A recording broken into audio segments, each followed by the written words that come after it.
Bismillah. Assalamualaikum warahmatullahi wabarakatuh.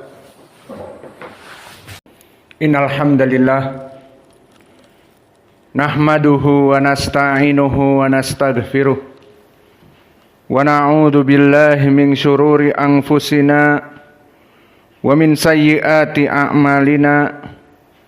May yahdihillahu fala mudhillalah wa may yudlil fala hadiyalah. Wa ashhadu an la ilaha illallah wahdahu la syarikalah wa ashhadu anna Muhammadan abduhu wa rasuluh. Ya ayyuhalladzina amanu taqullaha haqqa tuqatih wa la tamutunna illa wa antum muslimun. Ya ayyuhan nasu taqu rabbakumul ladzi khalaqakum min nafsin wahidah wa khalaqa minha zawjaha wa batha minhuma rijalan katsiran wa nisaa wattaqullaha alladzi tasaaluna bihi wal arham innallaha kana 'alaikum raqiba.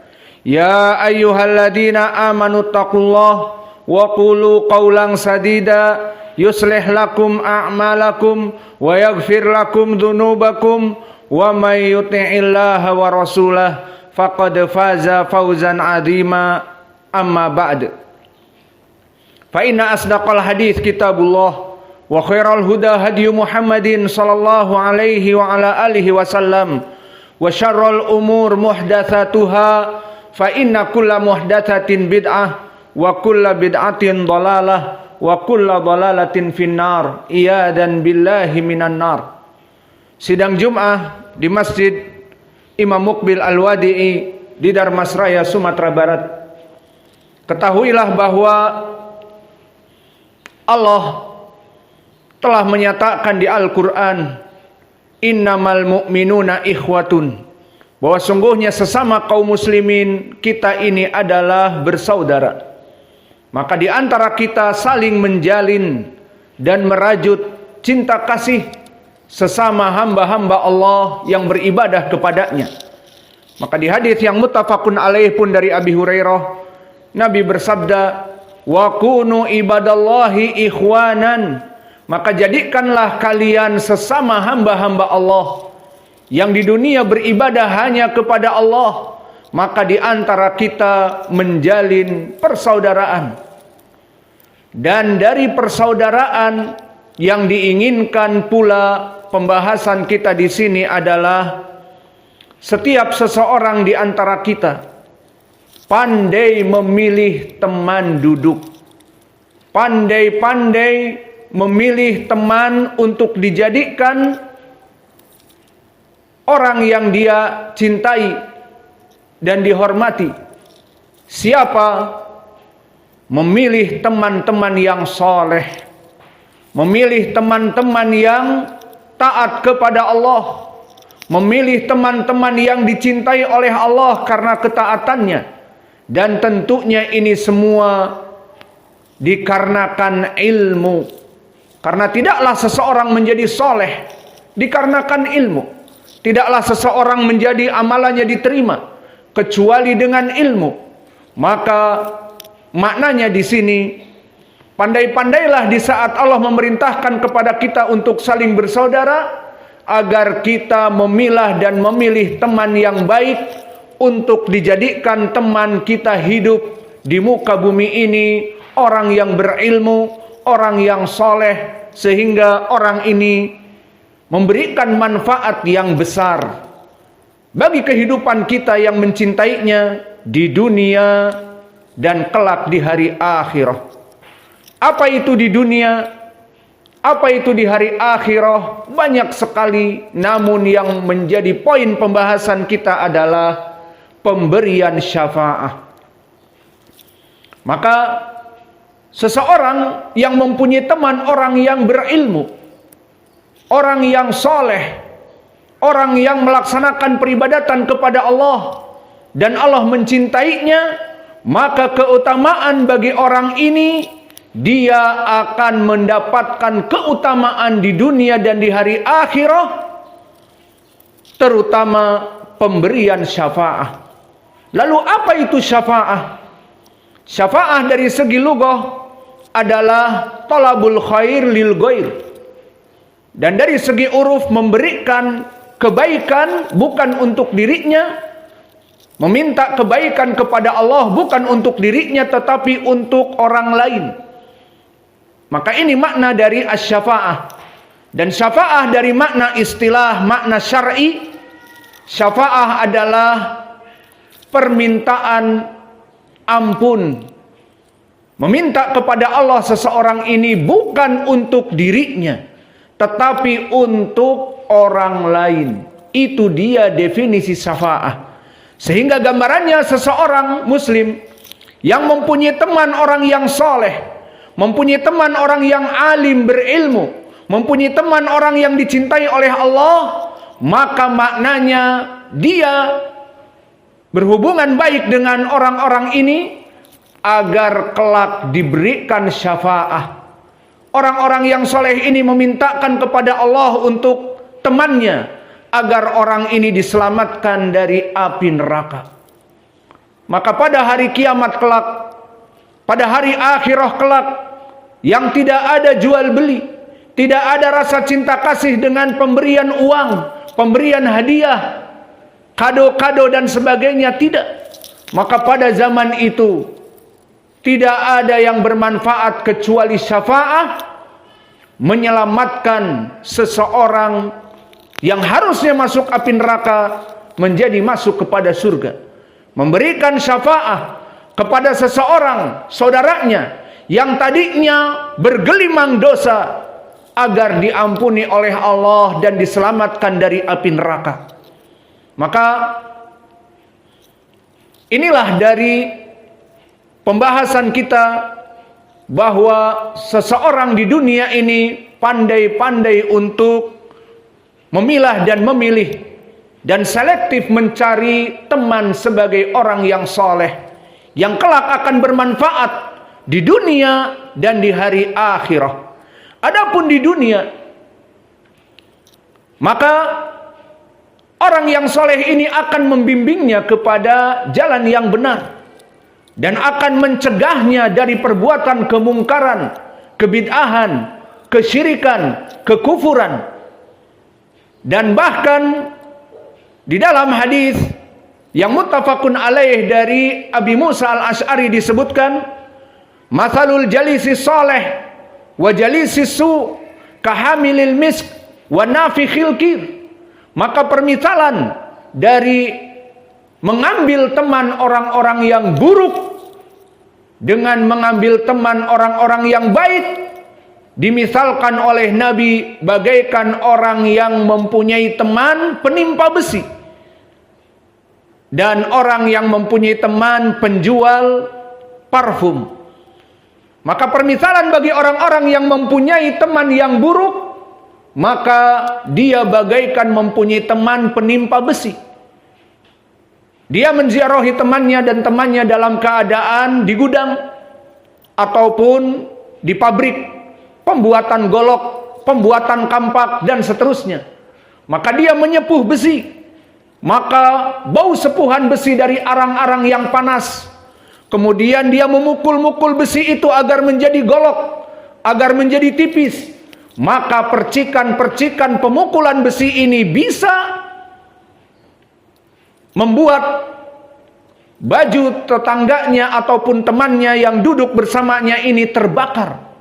Sehingga bau sepuhan api yang menyesakkan dada, dan bahkan bisa jadi potongan besi itu di saat dipukul melayang kepada pakaiannya terbakar, dan kulitnya terbakar, dan rambutnya terbakar.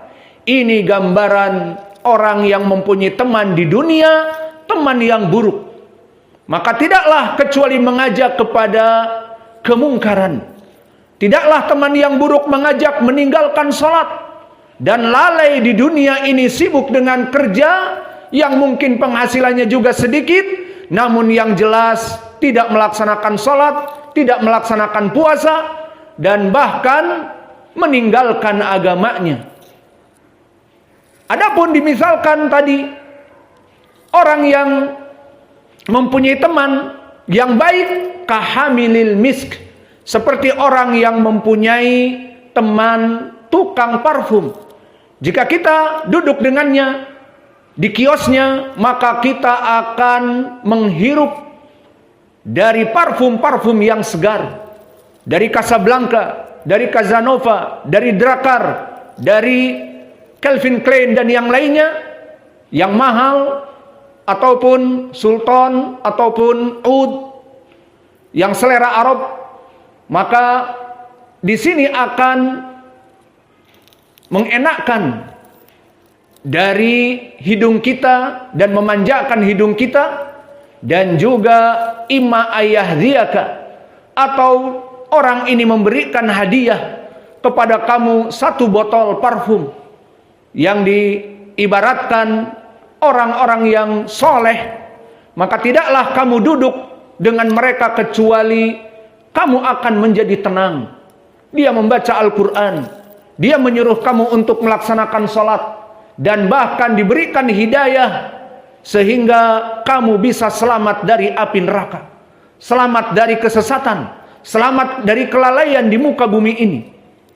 Maka di hadis ini menjadikan pendalilan bagaimana keuntungan manusia yang mempunyai orang-orang yang soleh sebagai temannya. Dan dari keutamaan juga mempunyai orang yang soleh selain tadi di dunia, memberikan hidayah, memberikan ilmu, mencegah dari perbuatan yang buruk dan mengajak kepada perbuatan yang baik. Juga orang ini bisa memberikan syafaat di dunianya sebelum orang soleh ini meninggal. Maka telah datang hadis diriwayatkan oleh Imam Muslim dari Ibni Abbas. Di saat Ibnu Abbas anaknya meninggal di Usfan dekat Makkah, maka mulailah kaum muslimin mendatangi untuk melaksanakan sholat jenazah. Maka Ibnu Abbas berkata kepada Quraib, muridnya, wahai Quraib, ada berapa orang di luar? Sudah adakah mencapai 40? Oh, ada. Maka kalau begitu keluarkan anak saya untuk disolati oleh mereka orang-orang yang soleh. Maka berkata Ibnu Abbas meriwayatkan dari Nabi, berkata Rasulullah sallallahu alaihi wa ala alihi wasallam, ma min rajulin, ma min muslimin yamutu wa yusalli alaihi arba'un minal muwahhidin illa syafa'ahumullahu liyaumil qiyamah. Maka tidaklah seseorang muslim yang meninggal, namun muslim ini mempunyai teman-teman yang baik, maka orang-orang yang baik, yang soleh, yang muwahhid, yang hanya menyembah kepada Allah itu datang di waktu meninggalnya dan mensolatkannya sampai ada 40 orang. Maka tidaklah kecuali mayit ini wajib untuk diberikan syafaat di hari kiamat. Mungkin diselamatkan dari api neraka, mungkin dosa-dosanya semuanya dihapuskan oleh Allah dan dipersilahkan masuk kepada surga dan dijauhkan dari api neraka. Maka ini dari keutamaan mendapati teman dari orang-orang yang soleh. Maka setelah kita selesai dari dunia, mempunyai teman orang-orang yang soleh di dunia sangat bermanfaat, akhlaknya baik. Mungkin jika dia tidak mempunyai apapun akan diberikan apa yang orang soleh ini punya. Diberikan hidayah, diajari kepada kebaikan. Jika tidak mempunyai uang, diberikan uang. Karena orang yang soleh ini mengetahui menolong saudaranya menyebabkan dia menjadi tinggi derajatnya dan mendapatkan pahala yang besar dan seterusnya. Maka tidak ada kerugian bagi seseorang muslim di dunia ini untuk duduk dengan orang-orang yang soleh, apalagi menghadiri majelis-majelisnya, menyebabkan dia selamat dunia dan akhirat. Dan adapun pembahasan kita sekarang, kelak di hari akhirat bagaimana? Maka di hari akhirat, orang-orang yang mempunyai teman dulu di dunia, orang-orang yang soleh, maka orang-orang yang soleh ini akan bermanfaat kelak di hari akhirat. Maka telah datang hadis bahwa orang-orang yang soleh akan memberikan syafaat kepada teman-temannya, keluarganya. Seperti diriwayatkan oleh Imam Muslim dari Abi Sa'idin Al-Khudri, di mana Allah Jalla wa Ala berkata di hadis qudsi, "Qad syafa'atil malaikatu wan nabiyun was salihun illa syafaati." Maka Allah di hari kiamat, di saat semua kaum muslimin dalam keadaan sibuk, yang mampu memberikan syafaat, yang dalam keadaan penuh dengan dosa dan di hadapannya api neraka, maka diselamatkan oleh saudaranya, oleh temannya, oleh keluarganya yang saleh. Maka Allah mengatakan, pada hari ini telah meminta kepadaku syafaat-syafaat para malaikat agar menyelamatkan manusia, dan para nabi agar menyelamatkan umat-umatnya, dan orang-orang yang saleh untuk menyelamatkan teman-temannya, the old friend, the best friend, dan dari keluarganya. Dan tinggal aku, kata Allah. Dan begitu pun di dalam hadis yang lain, yang mana hadis ini diriwayatkan oleh Ashabus Sunan dari dua sahabat. Pertama diriwayatkan oleh Imam At-Tirmidzi dari Atiyah Ibnu Sa'id Al-Aufi dari Abi Sa'id Al-Khudri. Dan jalan yang kedua dari Abi Umamah, dari jalan yang sahih. Maka dari dua jalan ini, dari Abi Sa'id Al-Khudri dan dari Abi Umamah, dari riwayat Abi Ghalib dari Abi Umamah, maka bisa mencapai kepada derajat hasan li ghairihi ataupun sahih. Berkata Rasulullah sallallahu alaihi wa ala alihi wasallam, "Fa inna minas salihin yashfa'u li ahlihi, yashfa'u li rajulin wahid likai an yadkhula ilal jannah, wa qad rubama minas salihin yashfa' lil fi'am minal muslimin, wa kadzalika minal muslimin qad yashfa' li qabilatihi, wa kadzalika minal muslimin qad yashfa' li asbihi minal muslimin." Maka di dalam hadis yang agung ini dikatakan oleh Nabi, pada hari kiamat kelak, beruntunglah orang-orang yang mempunyai teman, kerabat, saudara, tetangga dari orang-orang yang saleh, yang melaksanakan amal-amal yang diridhoi oleh Allah. Maka orang-orang saleh itu akan menyelamatkan kaum muslimin, bisa jadi menyelamatkan satu orang untuk memasukkan kepada surga. Bahkan di antara mereka orang-orang yang saleh akan menyelamatkan dari qabilahnya, bahkan dari keluarganya, dan bahkan dari sukunya. Maka terbayang, satu orang yang saleh akan menyelamatkan keluarganya, akan menyelamatkan qabilahnya, bahkan menyelamatkan marga dan sukunya yang banyak. Semuanya diselamatkan dari api neraka. Maka hadis ini hadis yang sahih, disahihkan oleh Syekh kami Muqbil Al-Wadi'i di kitabnya Al-Jami'us Sahih. Dan disebutkan lagi lebih detail dalam permasalahan ini, diriwayatkan oleh Imam Muslim dari Abi Sa'idin Al-Khudri. Berkata Rasulullah sallallahu alaihi wa ala alihi wasallam, "Fa innakum ashadda munasyadatan lillah yaumal qiyamah." Bahwa sungguhnya kalian wahai kaum muslimin, di hari kiamat kelak kalian akan sangat keras pengaduannya kepada Allah. Di saat kalian wahai orang-orang yang soleh melihat saudara-saudara kalian dimasukkan oleh Allah ke api neraka, maka kalian akan meminta kepada Allah tanpa takut dan tanpa malu. Kalian akan meminta kepada Allah untuk memberikan syafaat kepada teman-teman dan saudara dan keluarga yang ada di api neraka.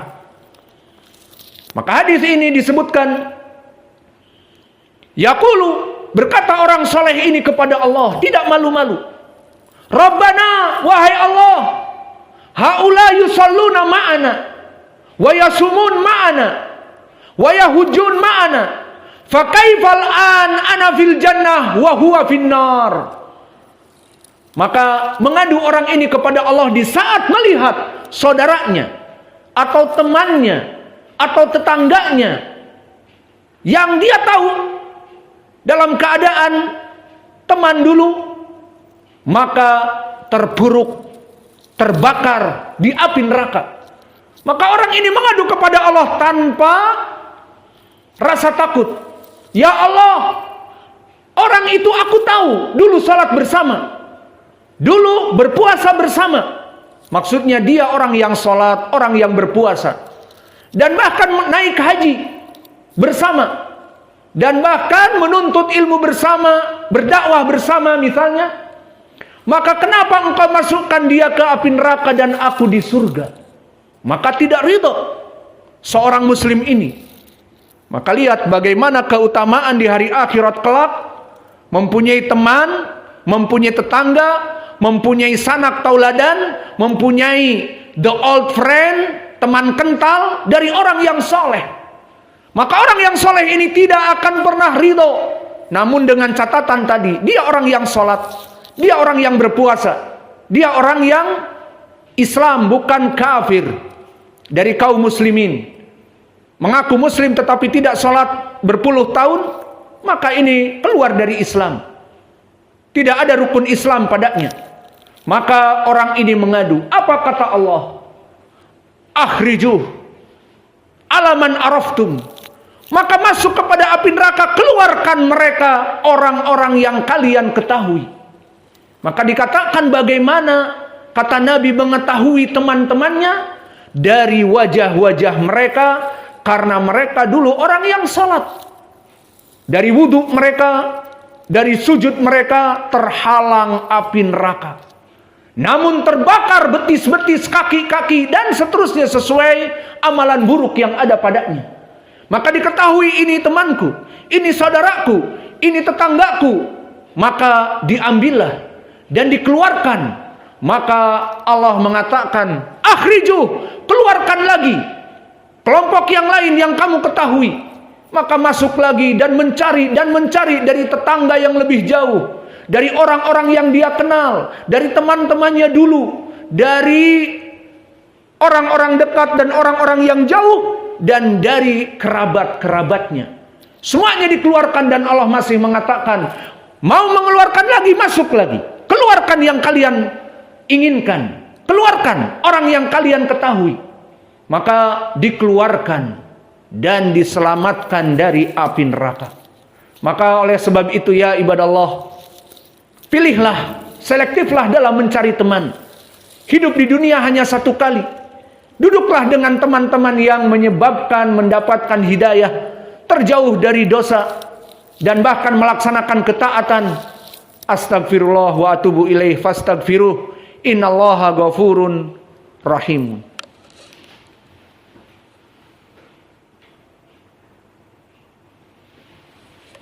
Alhamdulillah wassalatu wassalamu ala rasulillah wa ala alihi wa sahbihi wa man walah. Wa ashhadu an la ilaha illallah wahdahu la syarikalah wa ashhadu anna Muhammadan abduhu wa rasuluh, amma ba'du. Maka wahai kaum muslimin, semoga Allah menjadikan di antara kita saling mencintai, dan dijadikan kita mencintai para alim ulama dan para orang-orang yang soleh as-solihun, yang mana mereka akan bermanfaat bagi kita semua agar mengampuni dosa-dosa kita. Dengan syafaatnya Allah mengampuni kita dan juga memasukkan kita kepada surga.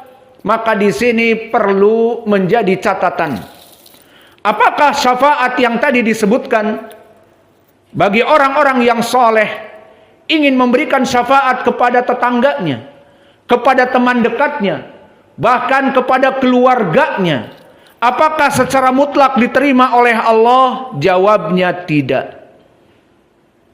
Jadi bagaimana? Tidak diterima oleh Allah bagi mereka orang-orang yang kafir, orang-orang yang musyrik. Maka oleh sebab itu, seseorang yang saleh jika mendapati saudaranya yang musyrik, seorang dukun misalnya, bekerja sama dengan perewangan syaitan, mati dalam keadaan kliniknya, mati dalam keadaan kesyirikannya, maka tidak bisa anaknya, kerabatnya, tetangganya, teman dekatnya untuk memberikan syafaat kepada orang ini.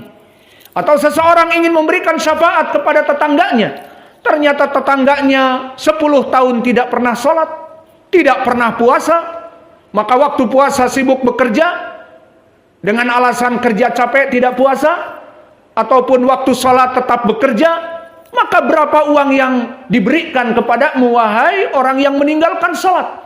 Maka orang-orang yang tidak meninggalkan sholat dan bahkan berpuasa juga menganggap dengan keyakinan sudah tidak kewajiban lagi misalnya, ataupun yang menyebabkan kepada kekufuran, terutama meninggalkan sholat adalah kekufuran. Seperti di hadis Muslim dari Jabir, innal ahda bainana wa bainal kufur wa syirk as-shalah. Sesungguhnya jembatan yang menjeda antara seorang muslim dengan kafir dan musyrik adalah salat. Selama dia salat, maka berdiri keislamannya sesuai dengan hadis Ibnu Umar, bunyal Islam ala khams. Islam dibangun di atas 5, di antaranya salat. Barang siapa yang salat, dia telah membangun agamanya. Barang siapa yang meninggalkan salat telah kafir, keluar dari Islam. Maka awas. Maka inilah penjeda-penjeda bagi seseorang, mungkin kerabat yang soleh, ingin memberikan kepada tetangganya, kerabatnya, temannya syafaat di hari kiamat, ternyata orang ini tidak pernah sholat, maka keluar dari Islam, tidak bermanfaat sama sekali. Mana dalil bahwa syafaat dari orang-orang soleh ini hanya dikhususkan oleh kaum muslimin yang menyembah Allah secara tauhid, bukan orang-orang yang musyrik, yang menyembah Allah dan menyembah Yesus Kristus, yang menyembah Allah dan menyembah Uzair, yang menyembah Allah dan menyembah Shiva, Wisnu, Brahma, Bayu, ataupun Indra, atau Surya, dan dewa-dewa yang lain. Tidak. Maka hanya mereka orang-orang yang muwahhid menyembah Allah, namun penuh dengan gelimang dosa, itu yang bisa diselamatkan oleh saudara-saudara yang soleh ini. Mana dalil? Di Al-Quran dan Sunnah. Pertama, di dalam Al-Quran Allah berfirman, malidh zalimina min hamimin wala syafi'in yuta. Maka tidaklah orang-orang yang zalim. Apa kalimat zalim di sini? Orang-orang yang musyrik.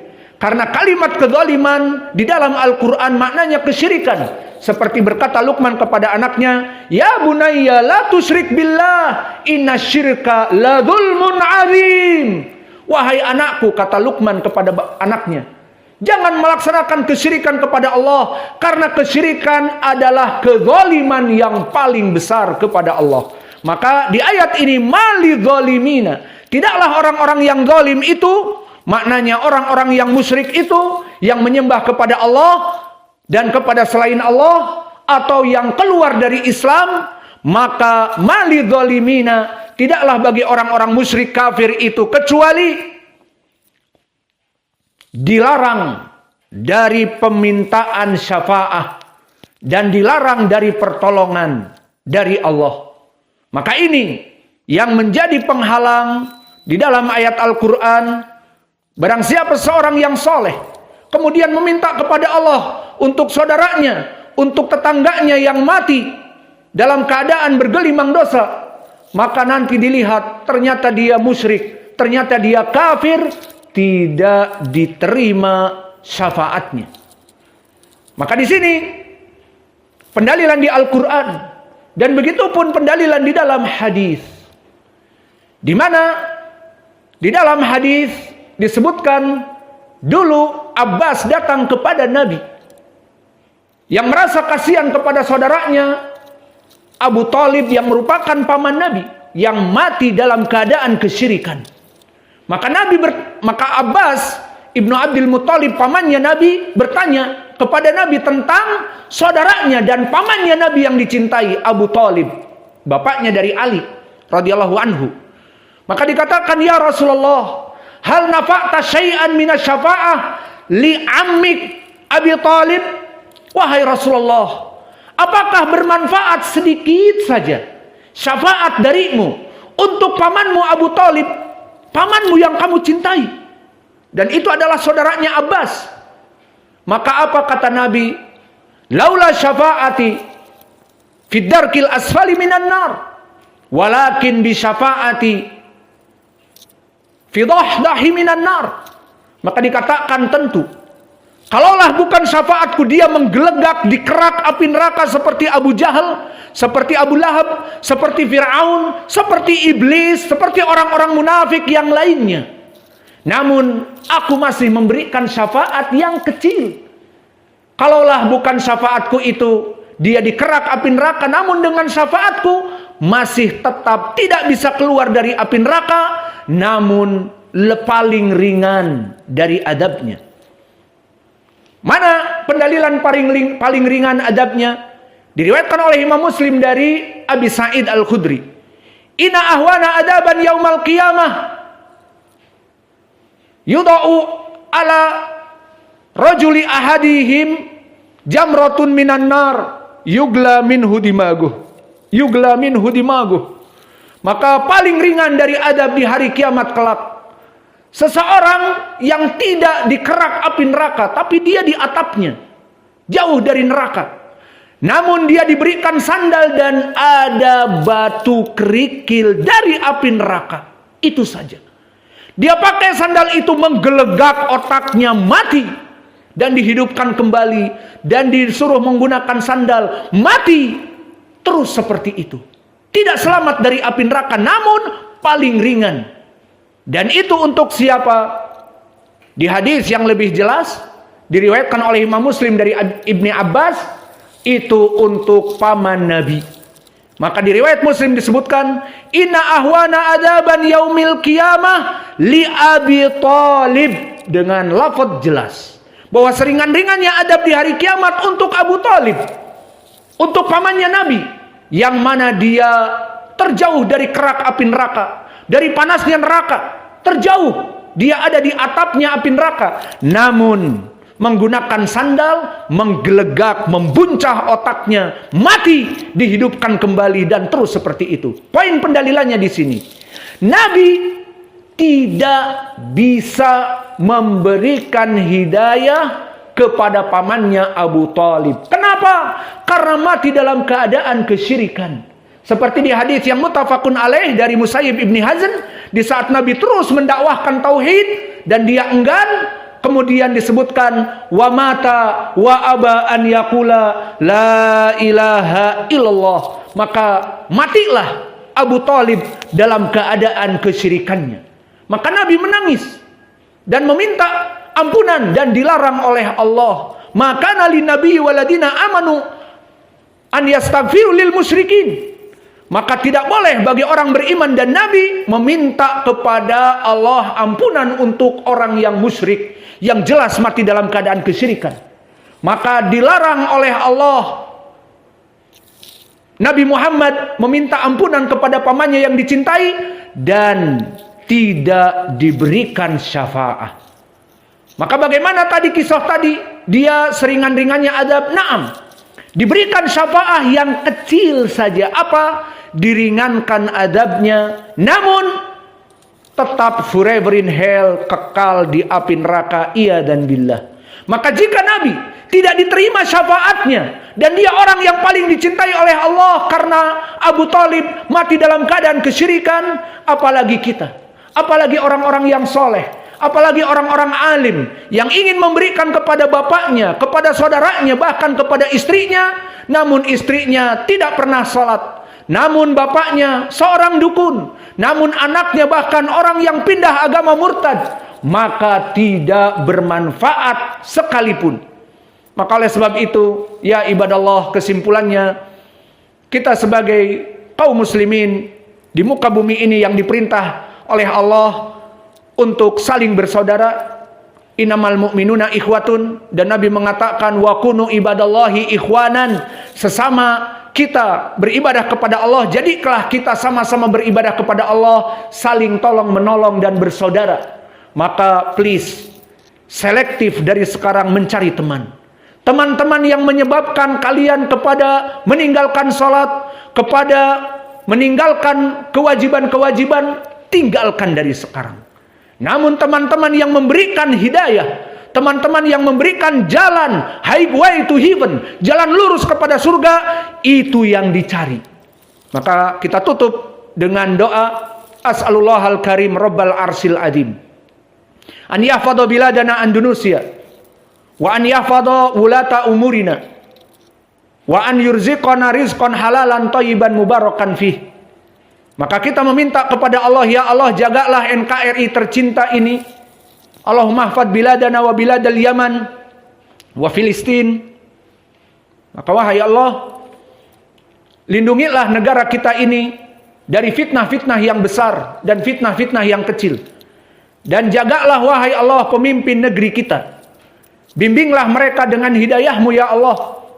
Maka bimbinglah Pak Prabowo beserta staf kabinet kementeriannya yang baru, dan mereka orang-orang yang duduk di kursi-kursi sebagai wakil rakyat MPR dan DPR di pusat ataupun cabang. Maka jagalah mereka ya Allah, bimbinglah mereka ya Allah, agar mereka membuat undang-undang yang sesuai dengan syariat Islam. Dan kita sebagai rakyat diperintah untuk taat kepada pemimpin muslim yang taat. Seperti Allah berfirman, atiullah wa atiur rasul wa ulil amri minkum. Taatilah Allah dan Rasulnya dan pemimpin-pemimpin kalian. Maka di saat kami yang rakyat jelata ini mempunyai pemimpin yang engkau bimbing ya Allah kepada jalan yang hak, maka kami taat kepada pemimpin yang mana pemimpin itu taat kepadamu. Maka jika suatu negeri dipimpin oleh imam, pemimpin, presiden, dan staf-stafnya yang mereka dibimbing olehmu ya Allah, maka negara ini akan menjadi negara yang gemah ripah loh jinawi, baldatun thayyibatun wa rabbun ghafur. Maka kita mendoakan juga kepada seluruh pemimpin-pemimpin negeri agar mereka engkau jaga wahai Allah dan dibimbing kepada hidayahmu. Dan juga kita meminta kepadamu wahai Allah bahwa dakwah di Ma'had Muqbil Al-Wadi'i ini dakwah yang gratisan, dan kita memberikan beasiswa ke Yaman, dan kita sekarang membangun Masjid Nisa dan seterusnya. Dan untuk biaya operasional dakwah, maka banyak dari saudara-saudara di luar belakang layar dan di bawah tanah, mereka memberikan sumbangan-sumbangan tanpa ingin diketahui nama-nama mereka. Maka kita doakan kepada mereka, ya Allah, bagi mereka orang-orang yang membantu operasional dakwah dan membantu pembangunan Masjid Nisa dengan tenaga, pemikiran, pengajaran yang ikhlas dan keringat di saat membangun masjid, dan juga mereka yang mengucurkan dana-dana dari para donatur, kami doakan ya Allah, panjangkanlah umur-umur mereka untuk taat kepadamu. Ampuni mereka dosa-dosanya ya Allah, dan jadikanlah keringat-keringat mereka yang bercucuran engkau gantikan dengan pahala yang besar di hari akhirat kelak. Dan apa-apa yang mereka kucurkan dari dana-dana, engkau gantikan di dunia dengan harta yang melimpah. Dan ini sesuai janjimu, in tansurullah yansurkum wa yuthabbit aqdamakum.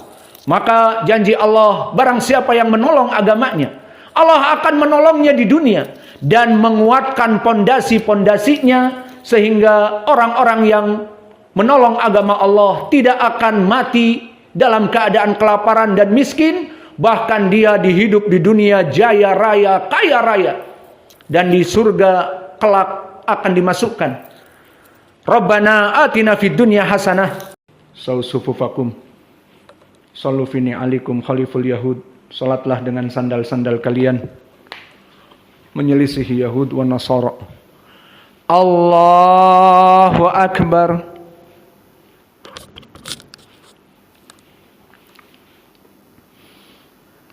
Bismillahirrahmanirrahim.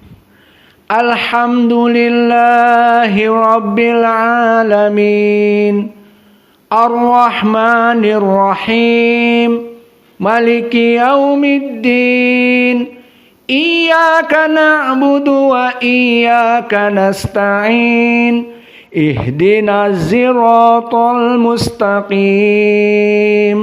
siratal ladzina an'amta 'alaihim ghairil maghdubi 'alaihim waladdallin.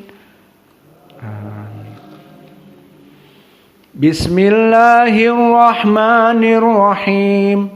Sabbihisma rabbikal a'la alladzi khalaqa fasawwa walladzi qadara fahada walladzi akhrajal mar'i faja'alahu ghutha'an ahwa sanuqri'uka fala tansa illa ma syaa Allah innahu ya'lamul jahra wa ma yakhfa wa nuyassiruka lil yusri fadhakkir in nafa'atiz dzikri sayadhakkaru man yakhsha wa yatajannabuhal ashqal ladzi yaslan naral kubra thumma la yamutu fiha wa la yahya qad aflaha man tazakka wa dzakara asma rabbih fasalli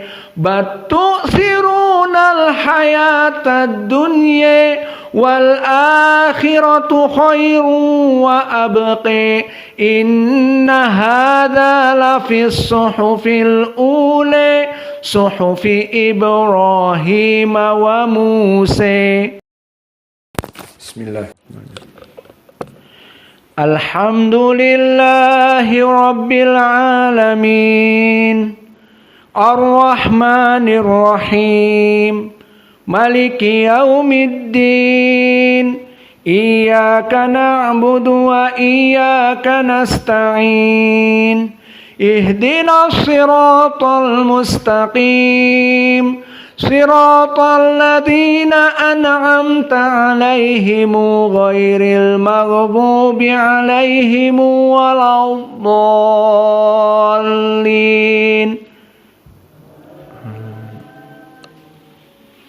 Bismillahirrahmanirrahim. Hal ataka haditsul ghashiyah wujuhun yawma idzin khashi'ah amilatun nasibah tasla naran hamiyah tusqa min 'ainin aniyah laisa lahum ta'amun illa min dhari' la yusminu wa la yughni min ju' wujuhun yawma idzin na'imah lisa'yiha radiyah fi jannatin 'aliyah fiha 'ainun jariyah fiha sururun marfu'ah wa akwabun mawdu'ah wa namariqu masfufah wa zarabiyyu mabthuthah afala yanzuruna ila libili kaifa khuliqat wa ila samai kaifa rufi'at wa ilal jibali kaifa nusibat wa ilal ardi kaifa sutihat fadzakkir innama anta mudzakkir lasta 'alaihim bimusaytirin illa man tawalla wa kafar fayu'adzibuhu Allahul 'adzabal akbar inna ilaina iyabahum thumma inna alaina hisabah.